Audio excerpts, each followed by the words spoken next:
Hi, guys. What's up, NU 550? Let's talk nursing shortages. Thank you, intro music. All right, so there is a working nursing shortage in America. To be clear, there are abundant nurses with license, but not all of them are working. Many have left the profession for various reasons, including alternative career paths in healthcare, nursing education, and many have burnt out.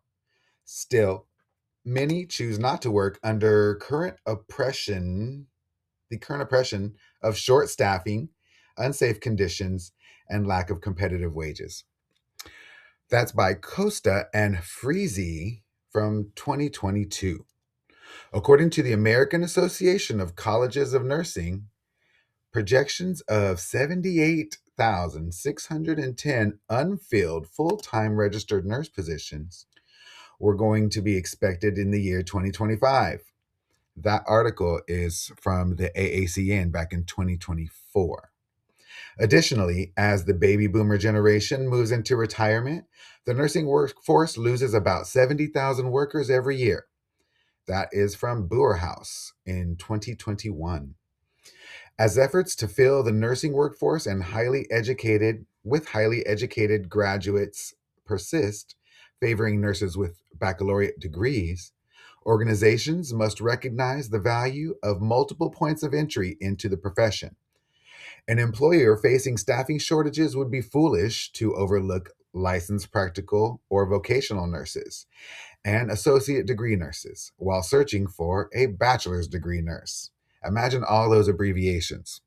They'll be used in the future. In 1965, the American Nurses Association recommended a BSN as required entry into nursing, and that comes from Mason and others, 2021.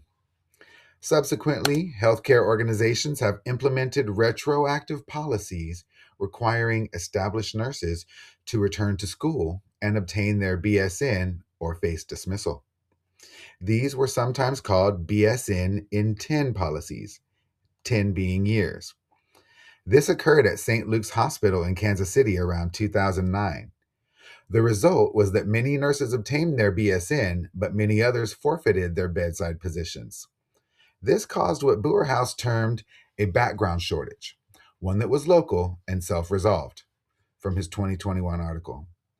Partial impetus for this BSN in 10 at St. Luke's was achieving magnet designation, which it has. Despite the departure of some nurses, the remaining staff echoed prideful sentiments about working in a magnet designated hospital. The staff widely feels valued and decently compensated. Finally, as House from 2021 stated, the push for higher education in nursing has been beneficial in terms of quality improvement and patient outcomes. However, an unintended consequence has been an outflux of nurses who've pursued nurse practitioner positions. In the 1980s, a nursing shortage was caused by wage controls and cost cutting. This was subsequently remedied by increased wages and funding for education. As equalization occurred and a surplus formed, education funding was again cut, leading to shortage cycles. Mason et al. Go on to say in 2021 that increased funding for graduate education is critical to expanding the educator workforce. In 2021, the Trump administration removed the professional designation from nursing and thus cut off any such graduate federal loan possibilities. This is from Brucey, 2026, March 18th. This occurred in an already recognized nursing shortage and will only add to it, unfortunately. The nursing shortage is further exacerbated by an insufficient number of nursing educators to accommodate the student capacity required to meet workforce demands. In 2016, approximately 50,000 qualified applicants were denied admission. That is from Mason and others, 2021. Currently, drastic measures are being considered to fill the nursing shortage. Kansas Governor Laura Kelly allowed Senate Bill 334 to become law April 9th, 2026, although she did not sign the bill. This law lowers educational requirements to teach nursing to a school facing hardship. This is found in kslegislature.gov 2026. The claim is that anyone can teach the content needed to pass the exam. The NCLEX. This ignores the pride and passion that nurses take in teaching their next generation. Simultaneously, this law does not ensure that the same anecdotal, humanistic, and safety aspects of holistic nursing care will be honored. Alternatively, many healthcare organizations encourage nurses to pursue higher education and degrees by offering tuition reimbursement. The triple benefits of this are more highly educated nurses, employee retention, and the potential for more nurse instructors. Furthermore, tuition reimbursement can be intersected with seamless degree to degree programs such as ADN to BSN and BSN to MSN pathways, as well as faculty sharing by hospitals teaming up with schools of nursing. This is also found in Mason and others 2021. Employee retention offers dual benefits as well. By offering job satisfaction through incentives, nurses may feel comfortable enough to stay in their positions long enough to finally pursue a higher degree.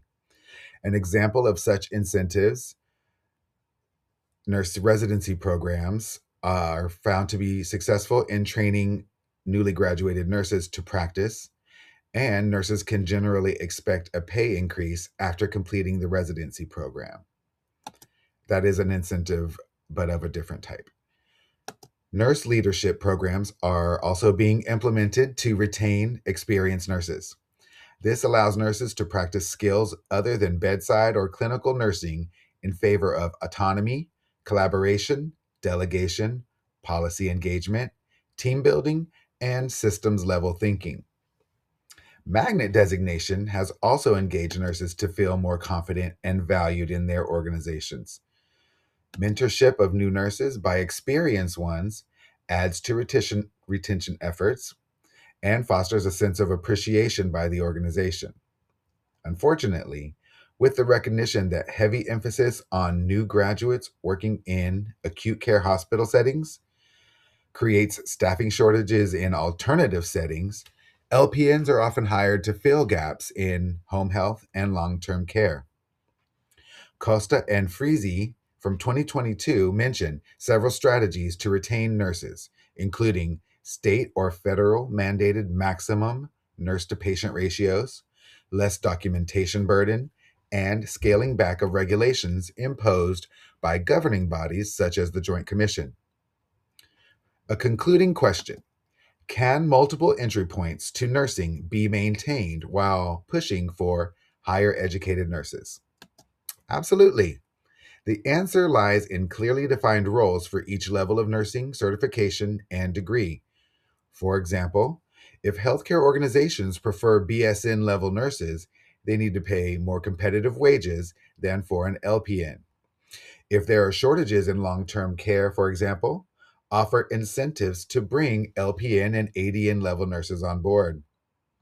At the same time, offering competitive wages has always been a way to attract employees. The caveat is that most healthcare workers are wary of organizations that offer sign on bonuses. By now, people have discovered that these bonuses are typically followed by unsafe and unsavory working conditions and high patient ratios. This too must be remedied. Finally, if employers value highly educated nurses, then they need to leverage their influence and join us nurses to change the policies that have stripped us of our ability to qualify for federal student loans and return us the well deserved designation of professionals. Those are my thoughts. I'd love to read yours.